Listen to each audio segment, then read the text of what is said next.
So I just wanted to take a quick look at this spinner I got in recently. This is the Tri-Cocoon from Pose Blades. And it's feeling like we're kind of late in a spinner game, but this is the latest and one of the only few, I would say, grail grade spinners to come out recently. I guess it's not even that new, but it's on the new side, and it just kind of lately seems to be emerging as one of the go-to spinners, as a lot of the once top spinners are really not as desirable as they used to be, or at least a lot easier to get their hands on. These ones are still expensive and pretty hard to get a hold of. So the Pose Blade is the company, the Tri-Cocoon is the spinner. Obviously, it's a nicely sized, very fidgetable tri-designed spinner.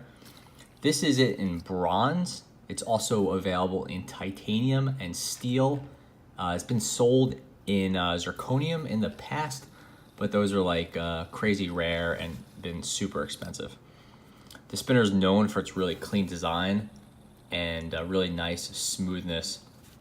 I would say it's a highly fidgetable spinner, and just it's a lot of fun to play with. It uses a R188 bearing, either a one drop or a hybrid ceramic. I have the hybrid ceramic in here, and it's just like really quiet, really smooth.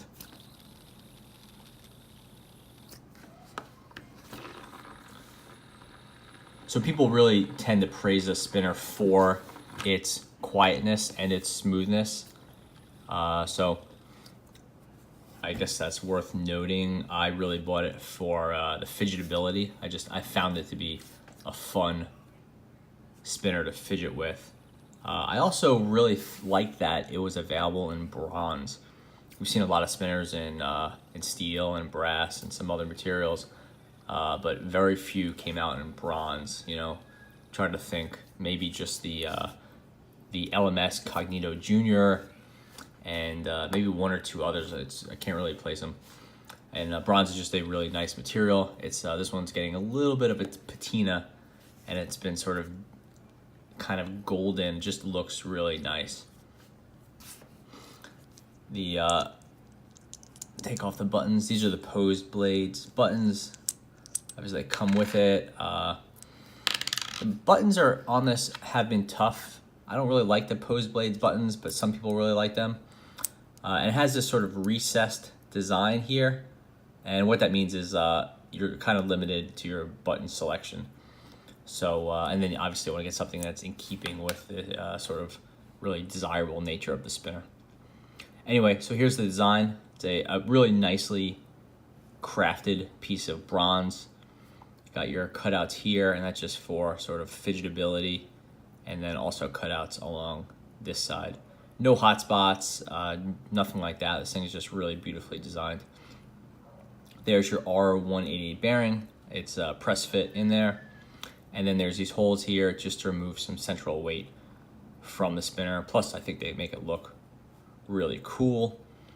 One of the funny things that I've noticed about this is if you look at the outer diameter of this ring of holes, so basically from here to right there, that's almost exactly 22 millimeters, which is the outer diameter of a 608 bearing.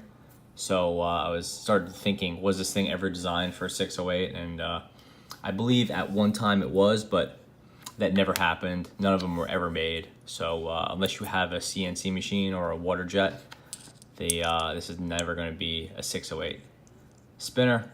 But not a huge loss, because it is really nice. It's just not a huge amount of feedback, but with the R188 bearings that are available now, you can make this into a higher higher feedback spinner.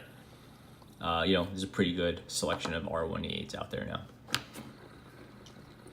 So I want to give everyone a good look at that bronze, because it really is nice. And I don't think the light really does it justice. It's got a really cool gold coloring that I'm super happy with.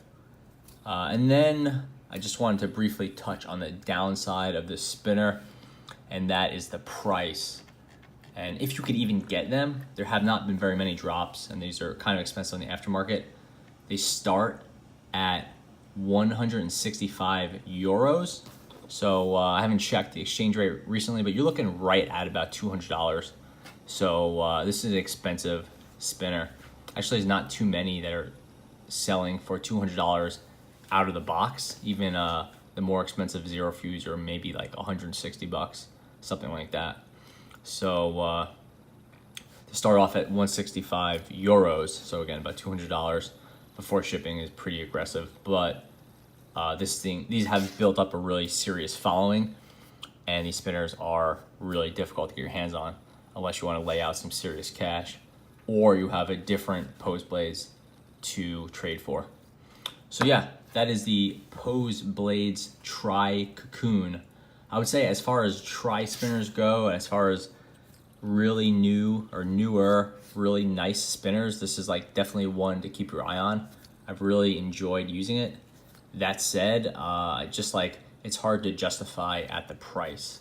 You know, $200, even if it's really beautifully made, it's just a lot of money to drop on a spinner. And I would say stick it out and wait for prices to go down, but it doesn't seem like that's gonna happen.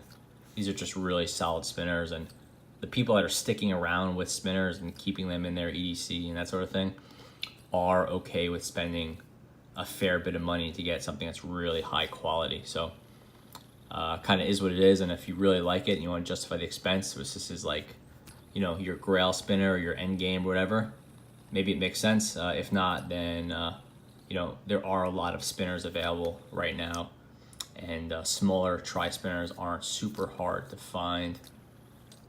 You know, with the Asylum Mini and stuff like that coming out, there are some other good ones. I don't think they're quite as good as this.